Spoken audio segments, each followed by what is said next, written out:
¿Alguna vez nos hemos preguntado qué pasa cuando una ideología se define no tanto por lo que apoya, sino por aquello que combate sin tregua? Hoy vamos a desgranar el Manifiesto del Anticomunismo Permanente de Osmer Martínez. Es un texto que se presenta a sí mismo como una defensa filosófica contra lo que considera la mayor amenaza para la libertad. Acompáñenme a explorar sus ideas clave. Y fíjense cómo arranca. No lo hace con un análisis político, sino con una declaración casi existencial sobre la condición humana. La libertad humana jamás podrá ser sometida sin resistencia. Esta frase, para el autor, no es una opinión, es la piedra angular sobre la que se construye todo el manifiesto. La idea de que resistir no es una elección, sino un instinto fundamental. Y bueno, sobre esa base tan sólida, el manifiesto empieza a levantar su argumento filosófico. Antes de señalar a cualquier enemigo, se toma el tiempo de definir qué es exactamente lo que busca proteger. No se nos presenta como un simple panfleto, sino como una defensa de lo que llama la civilización occidental. Y aquí es donde llegamos, digamos, al núcleo de su filosofía. La libertad, argumenta el texto, no es algo que un gobierno te concede o te quita, no. Es un derecho que nace con cada uno de nosotros. Esta soberanía personal, esta capacidad de decidir tu propio destino, es el punto de partida y la razón de su choque frontal con cualquier ideología colectivista. Entonces, una vez que el manifiesto pone sobre la mesa qué es lo que defiende, presenta a su antagonista, a su némesis. Plantea un conflicto que describe como inevitable entre ese individuo soberano y la ideología que, según el autor, fue diseñada precisamente para aniquilarlo: el comunismo. En su definición, el manifiesto no se anda con rodeos. Para su autor, el comunismo no es una simple teoría económica entre muchas. Lo define como una maquinaria de control, un sistema de sometimiento cuyo único fin es vaciar de poder al individuo para concentrarlo todo, absolutamente todo, en manos del Estado. Y la crítica la desglosa en un contraste brutal: lo que se promete versus lo que, según el texto, se entrega. A ver, por un lado está el discurso, uno que habla de igualdad, de justicia, de liberación. Pero por el otro nos muestra la otra cara de la moneda, lo que el autor describe como un patrón histórico de pobreza, represión y un control total sobre la vida de las personas, justo lo contrario a lo que se prometía. Y ojo, esta crítica no se queda en lo abstracto. El manifiesto pone nombres y apellidos. Traza una línea que empieza con los teóricos, Marx y Engels. Luego, salta a los que llevaron esas ideas a la práctica: Lenin y el comienzo del llamado terror rojo, Stalin y la consolidación del poder absoluto, Trotsky con su visión de una revolución permanente y finalmente Mao Zedong implantando el régimen en China. El texto los ve como los eslabones de una misma cadena, una que va de la idea a la tiranía. Pero, ¿cómo se materializa esa destrucción en la práctica? El manifiesto argumenta que el ataque es total, sistemático, contra cada pilar de una sociedad libre. Anula la propiedad privada, que considera la base de la autonomía. Elimina el mérito, porque premia la lealtad al partido por encima del talento.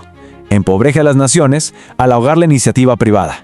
Y por último, censura el pensamiento para asegurar que nadie cuestione a la élite en el poder. Ok, ya vimos el diagnóstico del problema. Ahora, ¿cuál es la solución que propone el manifiesto? Porque no se queda solo en la crítica.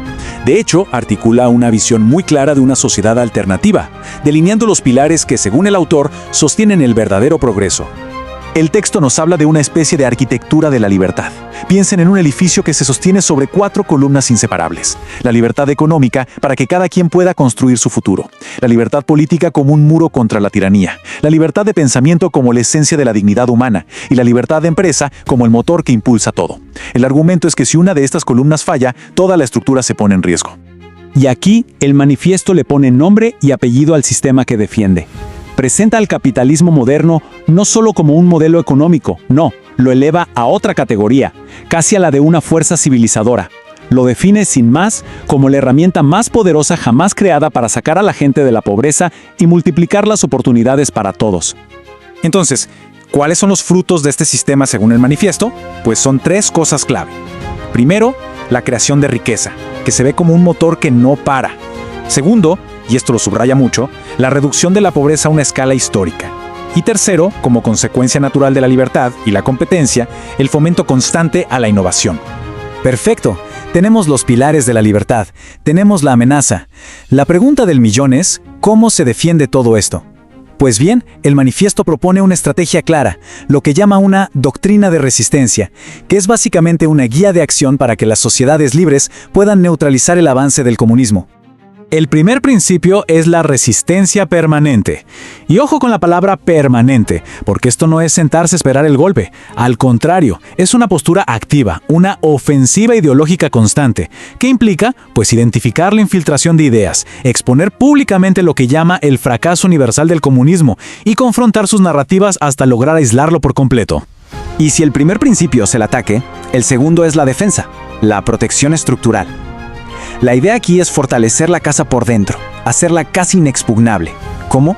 Blindando las instituciones, protegiendo la propiedad privada con leyes de hierro, garantizando que el poder siempre cambie de manos democráticamente y, en su punto quizá más polémico, prohibiendo por mandato constitucional los partidos comunistas para evitar que la democracia sea usada para destruirse a sí misma. Pero aquí es donde la doctrina da un giro crucial. El manifiesto dice, defenderse no basta. La libertad, según este texto, no puede ser tímida ni jugar a la defensiva. Tiene que ser expansiva. Llama a que las democracias no solo se protejan, sino que exporten activamente sus valores, apoyando movimientos prodemocráticos y debilitando a las tiranías donde sea que estén. Y el texto no podía terminar con un simple resumen. No. Concluye con una convocatoria, con un llamado a la acción dirigido prácticamente a todos los sectores de la sociedad para que se unan a lo que presenta como una causa que nos concierne a todos. El llamado empieza por los creadores de la sociedad, los emprendedores, a quienes ve como los motores de la prosperidad, los artistas como los guardianes de la cultura y la belleza, y los trabajadores, a quienes define como la columna vertebral de cualquier nación libre. Luego, el círculo se expande. Convoca a los estudiantes, como los herederos del futuro y del pensamiento crítico, a los científicos, como los defensores de la verdad y la razón, y finalmente a todos los ciudadanos, sin distinción, como los guardianes últimos de la democracia. Y cierra esta gran convocatoria con quienes, según el texto, están en la primera línea de esta lucha: los periodistas libres que combaten la desinformación, los empresarios que generan oportunidades y, de forma muy especial, los exiliados y las víctimas del comunismo, a quienes presenta como el testimonio vivo del peligro que se denuncia. Y la declaración final, bueno, ya no es un análisis, es un juramento en toda regla. Presenta su mensaje no como una opinión pasajera, sino como un compromiso que trasciende el tiempo. Una promesa hecha a la historia y, sobre todo, a las generaciones que todavía no han nacido. Y para que todo esto no quede en el aire, en la pura filosofía, aquí está la firma, el sello que ancla todas estas ideas en un autor, un lugar y una fecha concretos. Le da a todo el texto un sentido de origen y de responsabilidad personal. Y con esto, el análisis de este manifiesto nos deja con una pregunta final, una que el propio texto pone sobre la mesa. Si la libertad no es un puerto al que se llega y ya está, sino una misión que nunca acaba, ¿significa eso que la lucha por defenderla es, por su propia naturaleza, una batalla permanente? Una idea sin duda para reflexionar.